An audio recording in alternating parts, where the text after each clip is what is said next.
You might think I'm crazy for saying this, but there was actually a time where scouts were pondering who to take first in the 2010 NBA draft. On one hand, you had John Wall, a player who was starting to look like a hybrid between Derrick Rose and Dwayne Wade. Athletic point guards were all the hype back then, with players like Derrick Rose and Russell Westbrook beginning to shape the NBA into one where point guards were not just players who brought the ball down the court and focused on setting up their teammates, but rather uber athletic scoring monsters who can put points on the board by passing or by themselves. On the other hand, there was Evan Turner, a 6'7" guard who was drawing comparisons to Brandon Roy due to his versatility and silky smooth finesse feel for the game of basketball. If you watched the draft lottery that year, you would see a young Drew Holiday sweat bullets as Adam Silver announced who owned the top pick, and had a huge sigh of relief when the Sixers were secured the second pick to draft Evan Turner. The Sixers looked extremely promising at that time. Drew Holiday looked like a steal as a rookie. Thaddeus Young was coming into his own, and now they had a scorer in Evan Turner, an official franchise cornerstone to lead the young Sixers back to relevance. But that didn't happen, and I never was completely sure why until now. Before you guys begin watching this video, I need you guys to all answer one question in the comment section. Is Evan Turner a draft bust? What's going on, guys? It's FlightMike, and today we're doing a video on Evan Turner. Before we get to today's video, I want to remind you all how to vote on which players we choose next. The first step is to simply just comment the player you want a video done on. The 2 players with the most likes in the comment section will be posted in a poll on Instagram for you guys to vote on. I'll leave my Instagram in the description down below for you guys to follow it. Furthermore, if you're enjoying the content, be sure to drop a like and subscribe to be notified about when I post a new video. But for now, let's talk about my man Evan real quick. Evan Turner wasn't the most dominant high school basketball player, although he averaged 18 points, 8 rebounds, and 6 assists per game. He was ranked 4 stars as a recruit in high school and the 49th best player in the nation during his time in high school. Not exactly what you expect from a first-round pick, but that's the thing about Evan Turner that made him special. In my opinion, there's 2 ways a basketball player can become amazing. Either 1, he has great basketball genetics, athleticism, and ability from birth, and happen to leverage and take advantage of his potential, like LeBron James. Or 2, he works his ass off to become unstoppable, like Kobe Bryant. So Evan Turner was more of number 2 than number 1, which is what made scouts so excited about him. When Evan Turner committed to Ohio State University, he didn't do much in his freshman year.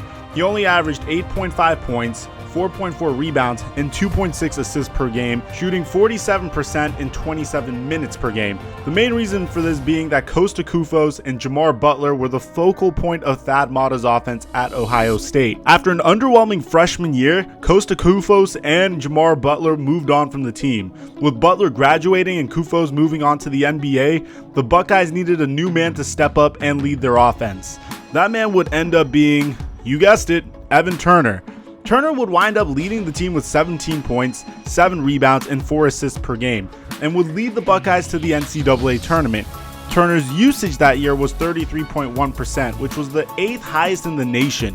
This set the stage for the biggest year of Evan Turner's basketball career. So I'm going to take you guys back to the 2010 NCAA basketball season. Back then, there were 2 major storylines going down. The first being the absolutely dominant duo of John Wall and DeMarcus Cousins and the Kentucky Wildcats. Let's not forget that Eric Bledsoe was on this team as well. The second being the breakout of Ohio State University's junior guard, Evan Turner. Now, I call Evan Turner a guard for a reason, because like Tyreke Evans, although Evan Turner technically played the small forward position, Ohio State decided to play him at point guard, and the results were insane. Imagine being a college basketball point guard and going up against a 6'7" Evan Turner, who not only could easily raise up and hit a shot over you, but had a polished offensive game with dribble moves, step backs, and can hit a shot from anywhere. Turner would wind up averaging 20 points, 9 rebounds, and 6 assists per game, and had a player efficiency rating of 30, which was good enough for 8th in the nation. He would go on to win AP Player of the Year, Conference Player of the Year, the Naismith Award, which is the best college player of the year, and the Wooden Award. Unfortunately, Turner would severely injure his spine on December 5th, 2009, as he would fracture his 2nd and 3rd lumbar in his vertebrae while going up for a dunk. Despite this, the Philadelphia 76ers were still in a position to select him with the second pick in the 2010 NBA draft,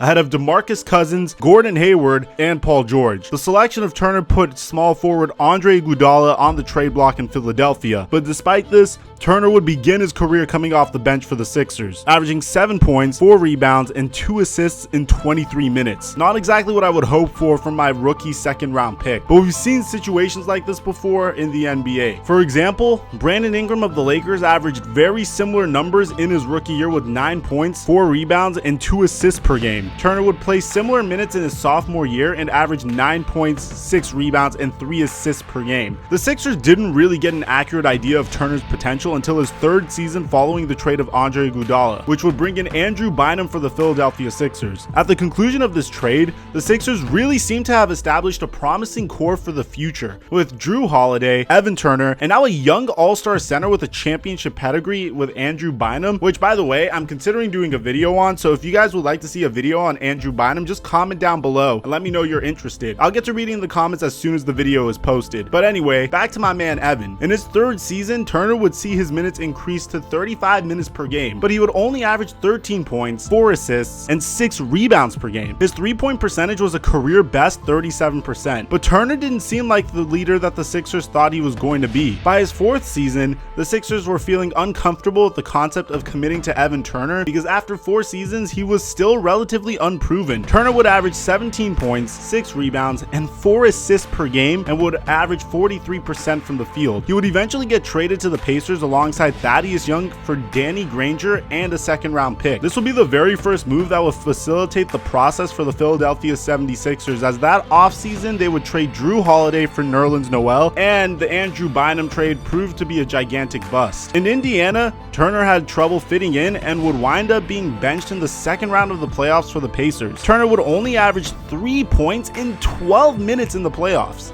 That offseason, Evan Turner would go on to sign with the Boston Celtics as a role player and would go on to average 10 points, 5 rebounds, and 5 assists in roughly 27 minutes in both years with the team, before going on to sign a 4-year, $70 million contract with the Trailblazers, where he currently averages around 9 points, 4 rebounds, and 3 assists per game. So clearly this isn't what we expected out of Evan Turner. So now let's get to the bottom of this. What happened to Evan?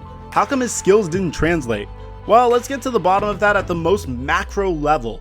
Evan Turner's fundamental flaw in his game is his inability to shoot the 3-ball consistently, which is an absolute must if you're in the NBA today. Think about it. If Karl Anthony Towns, DeMarcus Cousins, and Joel Embiid, who are centers, can shoot the 3-ball, you are definitely expected to shoot the 3-point shot if you are a wing player. Personally, I think there is a lot more to attribute to Evan Turner's inability to live up to his expectations in the NBA. That spine injury, for instance, that he had in college could have sapped him of a lot of his ability. Think about it. It was an injury to his second and third lumbar. That's enough to set someone out for the rest of his career. The Sixers may have also failed to develop him correctly as a player when he was first drafted, as Evan Turner came off of the bench for about 2 years. And then finally, it's the type of game he plays. Evan Turner is a ball-dominant isolation wing who isn't very good at dominating the ball and playing in isolation. His game is fairly predictable and can be guarded easily in today's NBA. This is why Blazer fans are so frustrated after committing to him for $70 million over 4 years. There are a lot of theories as to why Evan Turner didn't fulfill his potential, but I'm going to pose a new question to you guys that I already asked you all on Twitter that I want to make sure everyone answers on YouTube. Do you think Evan Turner is a bust? Let me know in the comment section.